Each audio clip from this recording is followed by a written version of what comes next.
Bom dia, meu nome é Verônica Martinelli, eu sou psicanalista, nunca tinha gravado um vídeo de YouTube. Essa é minha pequena revisão de postura, no meio dessa situação difícil. E a ideia é ajudar a difundir, informação sobre saúde mental em meio à crise. Até porque outras formas de levar informação agora não são possíveis. Bom, eu recebi uma série de perguntas, eu selecionei algumas, são perguntas bem diferentes, algumas mais técnicas, outras menos.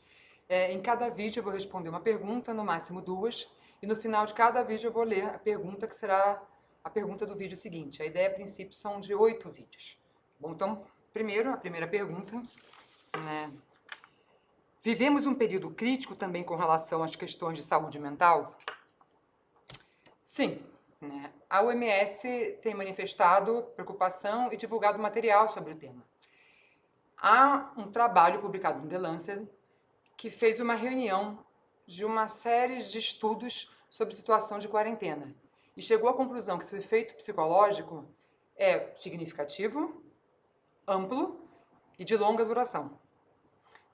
Agora, os pesquisadores deixam claro que isso não é uma indicação contra o uso de quarentena, pois esse efeito de não usá-la e deixar que a doença se espalhe de forma descontrolada pode ser ainda pior. Uma outra pesquisa, feita em Hong Kong, com sobreviventes da epidemia de 2002, mostrou que 4 anos depois, 42% deles tinham algum tipo de transtorno psiquiátrico diagnosticado, principalmente depressão e estresse pós-traumático. Uma forma de explicar esses índices tão altos é que essa população sofreu um impacto especialmente forte, tanto do medo da morte da doença, quanto do isolamento. Aí, depois da experiência de 2002, agora o governo chinês lançou alguns programas. Lançou um programa de intervenção emergencial em crises psicológicas para profissionais de saúde, outro programa de acompanhamento de familiares infectados, com foco em prevenção ao suicídio, e agora inaugurou uma linha telefônica para apoio psicológico da população como um todo, que, por sinal, não está dando conta do tamanho da demanda. Aí, esse vídeo tem uma segunda pergunta. A segunda pergunta é: quais são as principais ameaças à saúde mental nesse momento? Bom, dá para destacar alguns pontos. Primeiro, estamos vivendo num momento onde preocupações que, em geral, são estressantes, angustiantes e, às vezes, até mesmo traumáticas, estão especialmente em evidência. Primeiro, a preocupação com a morte, com adoecer ou com fazer o outro adoecer. Uma outra pesquisa também relacionada à epidemia de 2002, feita no Canadá, mostra que não só pessoas que tiveram contato com infectados, mas também aquelas que apenas suspeitaram ter tido contato, mostraram índices maiores de sintomas, tanto de depressão quanto de estresse pós-traumático. Isso porque o medo em si é adoecedor. O medo é real, mesmo que o seu gatilho tenha forte componente imaginário. Bom, além dessa preocupação, que é a preocupação associada à morte e a adoecer, tem a segunda preocupação, que é com a crise econômica. O medo de perda de renda, de dívida, de instabilidade e, para alguns, o medo da miséria mesmo, da perda de condições mínimas de vida. E no Brasil, acho que a situação ficou ainda pior porque essas duas fontes de preocupação têm sido apresentadas de uma forma muito confusa, assim, como uma falsa dicotomia. Às vezes dá a impressão que são como duas equipes disputando um campeonato, cada uma com sua torcida. E, bom, isso causa uma sensação de divisão, num país cujo tecido social esgarçado já era motivo de mal-estar. Além disso, essa forma de reativar disputas políticas dificulta a elaboração de estratégias mais eficientes para lidar com o problema. A população percebe isso e se sente mais vulnerável e mais confusa. Então, esse é o primeiro problema. Tem um segundo ponto a ser considerado, que é o isolamento. Uma coisa é você não visitar o fulano. Agora, é muito diferente você não poder visitar o fulano. Com relação ao isolamento, existem realidades muito diferentes. Algumas pessoas vivem a situação de uma forma que provavelmente será mais longa ou mais radical. Outras pessoas estão afastadas, geograficamente afastadas dos seus parentes, a quem está passando por um período longo de abstinência sexual. Os computadores ajudam a minimizar essa questão do distanciamento do outro, mas existem pessoas que não têm computadores. Além disso, alguns vivem o isolamento sozinhos em casa, enquanto outros têm agora potencializadas uma situação familiar disfuncional, estão mais presentes nesse ambiente disfuncional familiar. Bom, então, quando a pessoa é mais suscetível, a situação mais difícil e os recursos, tanto psíquicos quanto físicos, mais escassos, tudo isso tende a ser sentido como uma perda de referências e com uma sensação de grande solidão e desamparo. Agora, mesmo para pessoas em que a situação é menos desfavorável, somos seres sociais.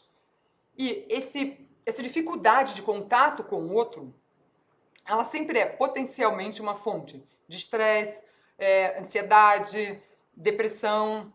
E pior, porque a gente não consegue avaliar muito claramente nem a proporção, nem a duração dessa necessidade de afastamento comunitário, o que acaba gerando uma sensação de falta de controle, de imprevisibilidade, que também não ajuda. Tem um terceiro ponto a considerar, que é a questão da adaptação. Entre os tipos de ansiedade, existe uma categoria que fala das reações traumáticas ao estresse grave. Existe um tipo específico de reação ao estresse grave chamado transtorno de adaptação. Ele acontece em situações de grande mudança, por exemplo, migração, aposentadoria, separação. Uma particularidade desse diagnóstico é a grande variação de vulnerabilidade individual. Enquanto algumas pessoas passam por situações de mudança com muita tranquilidade, para outras elas representam um grande desafio psíquico. Para esse segundo grupo, que a adaptação é um grande desafio psíquico, né, essa adaptação é sentida como um aumento de tensão que faz com que eles sintam uma incapacidade de lidar com a situação atual. Né? Essas pessoas não conseguem voltar às suas rotinas anteriores nem estabelecer novas rotinas. Sentem uma inquietude constante e um sentimento também constante de isolamento, não apenas físico, mas psíquico. Outra característica, né, do transtorno de adaptação é que ele acaba aumentando muito a suscetibilidade das pessoas para outros tipos de distúrbios de ansiedade e para depressão também. Ou seja, eles acabam, a partir disso, podendo desenvolver também outros quadros sintomáticos. E isso acaba determinando a gravidade da situação. No caso que a gente vive, temos que considerar que assim, o problema da adaptação é um problema que diz respeito não só ao momento que a gente atravessa agora, assim, né, mas também ao que vai acontecer depois. Porque devido às dificuldades de âmbito econômico, psicológico, social, a gente pode prever que a gente vai retornar para um ambiente que não é idêntico ao ambiente que nós deixamos antes de tudo isso. Ou seja, o problema de adaptação tende a ser um problema de longo prazo.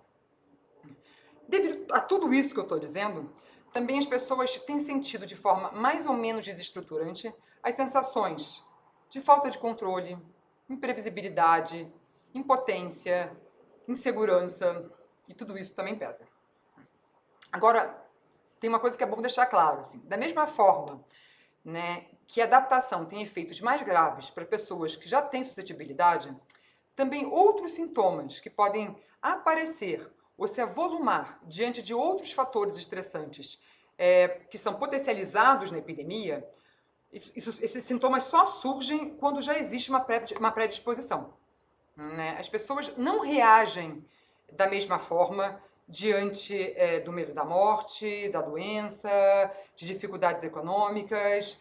Elas não sofrem o mesmo impacto da situação de distanciamento social, elas não têm a mesma necessidade de controle e de segurança. Então, a pandemia não cria quadros ansiosos e quadros depressivos do nada. Né? Ela vai atuar onde já existe um cenário psíquico, que é um cenário de fragilidade. Então, é isso. Né? A próxima pergunta é uma pergunta que tem a ver com uma coisa que eu já comentei um pouquinho aqui. É uma pergunta de caráter mais geral e até menos técnico do que a maioria das perguntas que eu recebi. A pergunta é a seguinte: a oposição entre saúde e economia dificulta a criação de políticas mais eficazes para lidar Para lidar com o quê? Eu perdi outra folha. Né? Para lidar com a situação atual, com o coronavírus, essa é a ideia. Né? Bom, então, da próxima vez eu vou responder essa pergunta, espero que tenha sido útil. E qualquer dúvida, né, podem mandar perguntas, se eu puder, eu respondo. Muito obrigada.